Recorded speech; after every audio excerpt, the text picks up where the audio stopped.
Alhamdulillah, Alhamdulillah wa kafa wa salamun ala ibadi alladhina istafa. Amma ba'd. قال تعالى في القرآن المجيد والفرقان الحميد أعوذ بالله من الشيطان الرجيم بسم الله الرحمن الرحيم أم كنتم شهداء إذ حضر يعقوب الموت إذ قال لبنيه ما تعبدون من بعدي قالوا نعبد إلهك وإله آبائك إبراهيم وإسماعيل وإسحاق إله واحد ونحن له مسلمون. صدق الله العظيم. Dear respected brothers, elders, sisters, and anybody that's listening, Assalamu alaikum wa rahmatullahi wa barakatuh. Today we're going to talk about Prophet Yakub alayhi salam. Prophet Yakub alayhi salam is mentioned by name 16 times in the Holy Quran. He was the grandson of Prophet Ibrahim alayhi salam, and he was the son of Prophet Ishaq alayhi salam. We mentioned yesterday Prophet Ishaq alayhi salam had two sons, Al-Is and Yaqub alayhi salam. When Prophet Yakub alayhi salam was born, Prophet Ibrahim alayhi salam was still alive, so he saw his grandparents, and the grandparents saw him as well. The other name for Yaqub was Israel. So Prophet Yakub alayhi salam, he had two wives, one Leah and one Rachel. Leah, she had 10 sons, and Rahil, she had 2 sons. And these 12 sons altogether, they are known as Bani Israel, the children of Israel, the children of Yaqub alayhi salam. And the Jewish tribes all come from these 12 sons of Prophet Yakub alayhi salam. And a lot of prophets of Allah subhanahu wa ta'ala are from the Bani Israel, from the children of Israel. They are descendants of Prophet Yakub alayhi salam. So inshallah, when we talk over the next few weeks, we'll be mentioning prophets of Allah subhanahu wa ta'ala that are descendants of Prophet Yakub alayhi salam. They're the children of Israel. That's why when Ibrahim alayhi salam, he had 2 sons, one Ismail alayhi salam and one Ishaq alayhi salam.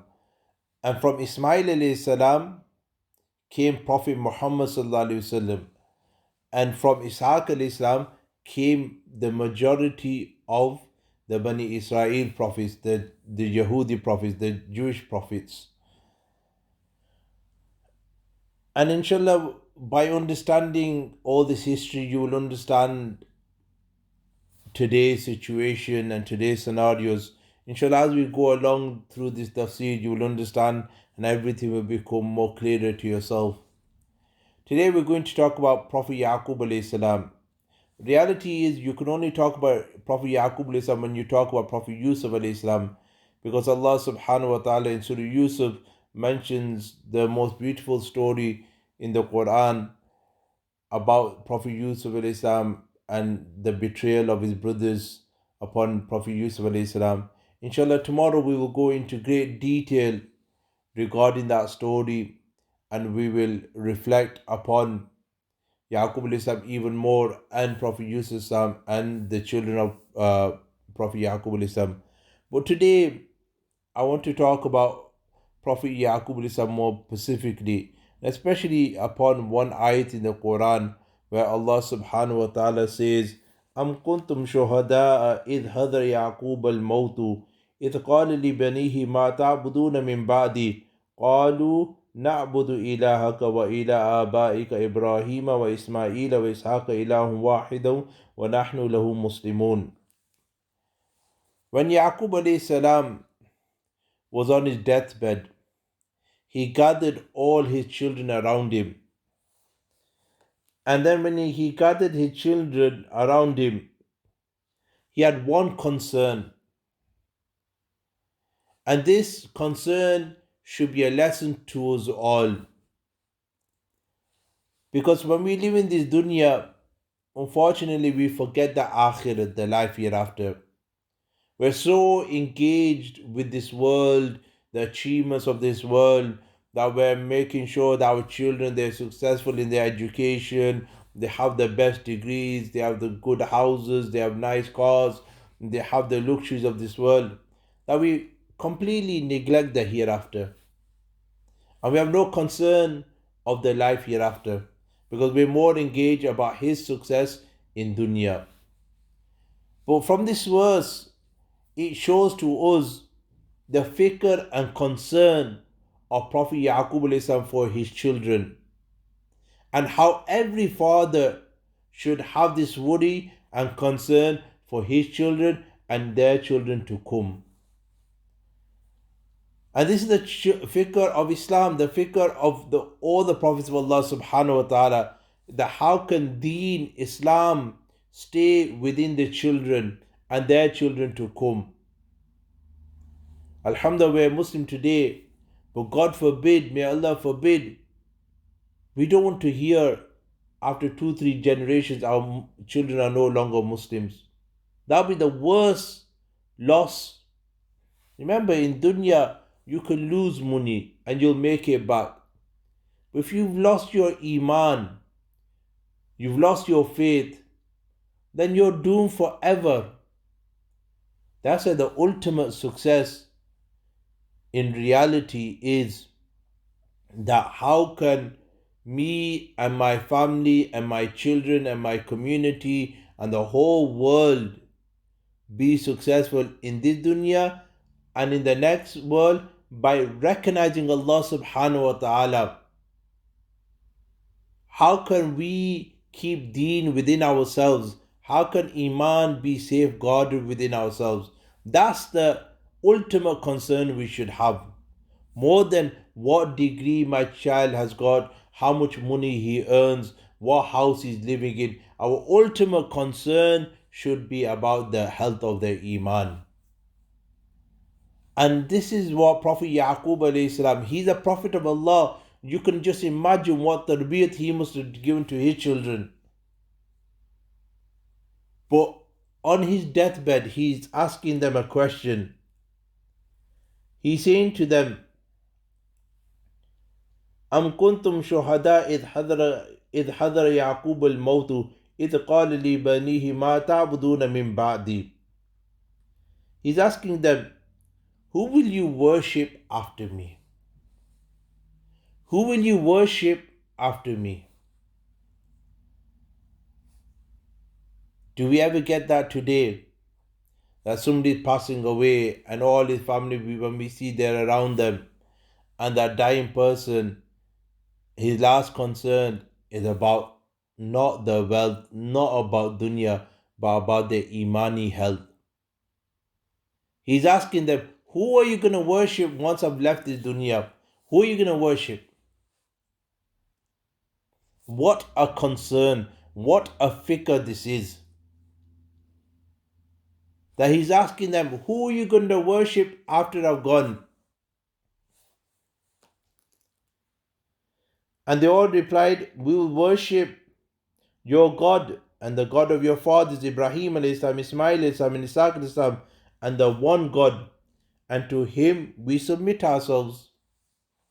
We'll carry on worshipping your God, meaning Allah, the God of your father, Isaac alayhi salam, meaning Allah, the God of Ibrahim alayhi salam, Allah. So we will carry on worshipping Allah. We are Muslims. We will carry on submitting to Allah subhanahu wa ta'ala. La ilaha illallah. There is no worthy of worship but Allah. So we will carry on worshipping the same God that you worship, the same God that your father worship, the same God that your grandfather worship. We will carry on worshipping Allah subhanahu wa ta'ala. That's what the children replied. I remember several years ago reading about an incident where a person was on his deathbed. He was in Canada somewhere, and he gathered his children around him. And as he gathered his children around him, he started saying to his children, I'm poor, I'm poor. So the children said, Dad, you're not poor. And the children started reminding him about his properties and his wealth. Dad, you have this property in this place, you have this property in this place, you've got this factory, you have this much money. So they're reminding about the dunyawi achievements of his father and what he possesses. And the father's still saying, I'm poor, I'm poor. And they're still carrying on. They're telling him, Dad, no, you've got so much wealth, you've got these many cars, you've got these many houses, you're well off. The father then says to his children, all you lot are fools. You lot are silly. I might be rich in terms of dunya. I might have the wealth. I might be a millionaire. But in terms of akhirat, I'm poor. I made no preparation for the next life. I didn't do no good deeds. I didn't prepare for that life. I've done so much for my dunya, but I've done nothing for my akhirat. And now, as I'm about to depart from this world, my wealth is not going to help me. And I've made no provisions for the hereafter. And the children were crying. Is this our situation today as well? Is this our situation? That we've made so much preparation for the dunya, but akhirat we've made no preparation whatsoever. Harun Rashid used to have a friend called Bahlul who was very simple but very pious. And Harun Rashid, he called him one day and he gifted him something. And he said to him, to me, you're the most simplest person in the world. And here I give this to you. But if you find somebody more simpler than yourself, you give that gift to them. So he said, okay. So many years later, when Harun Rashid was on his deathbed, Bahlul comes to Harun Rashid and asks Harun Rashid, how are you? So he said, Bahlul, don't ask. Why? What's wrong? It looks like I'm about to leave. So Bahlul says, have you made your preparations? Harun Rashid says, that's my concern. So Bahlul says, but Harun Rashid, in this dunya, when I see you go from one city to another city, you have your entourage, you have your people, you have so many people going with you, you have so much preparation, so much food, so much luxury. And now you're saying you're going to a world that you're not going to come back to. You're going on a journey and you're not going to come back from this journey, and you're saying you've not made no preparations. So do you remember a long time ago you gave me a gift and you said to me, give it to the person that's more sillier than yourself, more simpler than yourself. And today I found that person, that's you. Because in dunya, you made so much preparation for transport, from going from one journey to another journey. But now for the journey, for the akhirat, you made no preparation. So there's nobody more foolish than yourself. So here you can take your gift back. Look how clever and wise Bahlul was. Brothers and sisters, our real success is akhirat. We need to have fikr for the akhirat. Dunya people achieve. Allah Ta'ala gives dunya to the kafir as well, to the non-believers. Allah gives them even more, we see. But Allah subhanahu wa ta'ala has lied our success in following deen, following the prophets of Allah subhanahu wa ta'ala, obeying the commandments of Allah subhanahu wa ta'ala, obeying the sunnahs of Prophet Muhammad sallallahu alayhi wa sallam. And this is a concern Prophet Yakub alayhi salam has. He is asking his children, who will you worship? He has concern for the akhirat.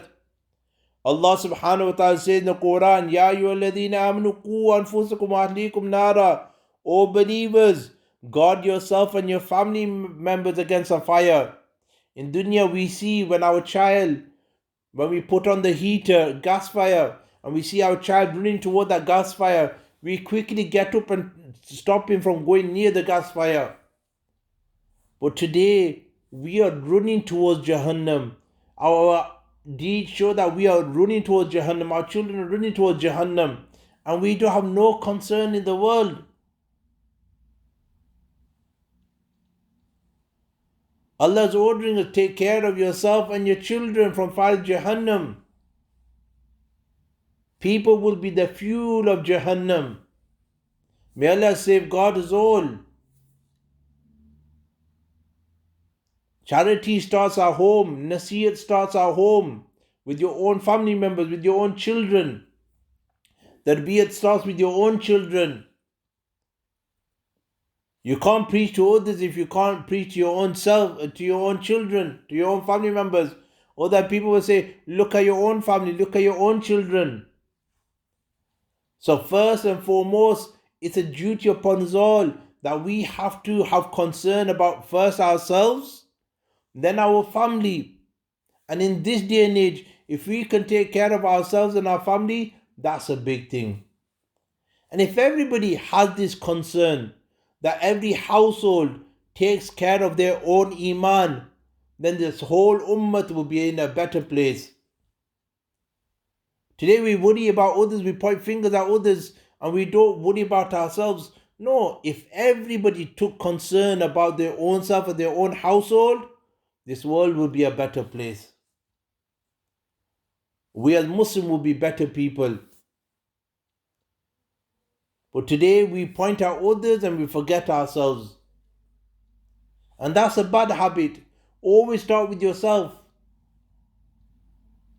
Always tell your family first, your children first. Yes, whether they obey or not, that's from Allah subhanahu wa ta'ala. But nasiyat starts at home, tarbiyat starts from home. Our Prophet sallallahu alaihi wasallam, when he was given prophethood, the first instructions were وَأَنذِرْ عَشِيرَتَكَ الْأَقْرَبِينَ. Now go and warn your own clan, your own relatives, your own family members. The first instruction was to tell the people of the home. Before you go around preaching to others, first teach the people at home. And that's what we've got to do. We've got to worry about our iman. Today we worry about the dunya, the success in dunya, but the ultimate success is the akhirah, the hereafter. On the day of Qiyamah, if you and your children receive your book of deeds in your right hand, you will be successful. You'll be running, you'll be jumping for joy. And you'll be going to Jannat. Allah will declare His happiness with yourself and you'll be happy with Allah subhanahu wa ta'ala. But for that day, my brothers, we can have all the degrees, all the best education, the good jobs. But if we don't pray namaz, if we don't act upon the farz, if we don't act upon the sunnahs of Nabi Kareem sallallahu alaihi wasallam and disregard them, do you think we'll be jumping for joy on that day? Yes, live in this dunya, gain a good education, but the education should be for the purpose of recognizing Allah subhanahu wa ta'ala, benefiting mankind, becoming a better Muslim. What you earn you should remember, this is why I earn good money. But when you earn it, remember this is from Allah subhanahu wa ta'ala. And when the need arises for you to give in the way of Allah, you should also give in the way of Allah.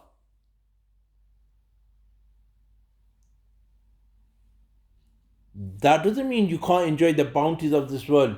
Enjoy the bounties and the treasures. But remember, these are from Allah subhanahu wa ta'ala, and these bounties shouldn't distract you from your ultimate goal, which is the hereafter. These bounties should be a blessing for you to thank Allah subhanahu wa ta'ala and get close to Allah subhanahu wa ta'ala and get closer to Akhirat and achieving your goal, Jannat al-Firdaus. But like I said to you, we need to have that fikr, we need to have that concern. Today when for our children, we make so much preparation in the dunya. We make sure they have a house, we make sure they're married, and we make sure they get good education. Alhamdulillah, that's all good. As long as it's within the boundaries of Islam, that's all good. But always remind them the ultimate goal is akhirat, the achievement of akhirat. My children, you need to worship Allah subhanahu wa ta'ala all your life. You need to act upon the sunnahs of Nabi Kareem sallallahu alaihi wasallam in your life. And then if Allah bestows you with knowledge, He bestows you with wealth, He bestows you with a good family, Alhamdulillah, thank Allah subhanahu wa ta'ala. But there's no point neglecting our deen, and we're chasing for the dunya, and we have no concern for the hereafter. We have no time for Allah subhanahu wa ta'ala and the worship of Allah subhanahu wa ta'ala. We might gain so much in the dunya, but in reality we've lost everything in the akhirat. That's why Prophet Yakub alayhi salam, Allah Ta'ala put this statement in the Quran. And at the time of death, he's leaving this world and he is asking them, who are you going to worship after me? This is a Prophet of Allah subhanahu wa ta'ala. He's asking, he's concerned about their iman. He's not asking them, how much wealth have you got? Have you got a house? Are you secure now? Are you fine before I go? Is everything okay? No, he's asking them about their iman state, about their faith. Do they have firm belief in Allah subhanahu wa ta'ala? Will they stay steadfast upon the deen of Allah subhanahu wa ta'ala? That's the question he asks. And that's the question we have to first and foremost ask ourselves, ask our family members, and ask our children, and continue to ask them. Every day we should be renewing our iman.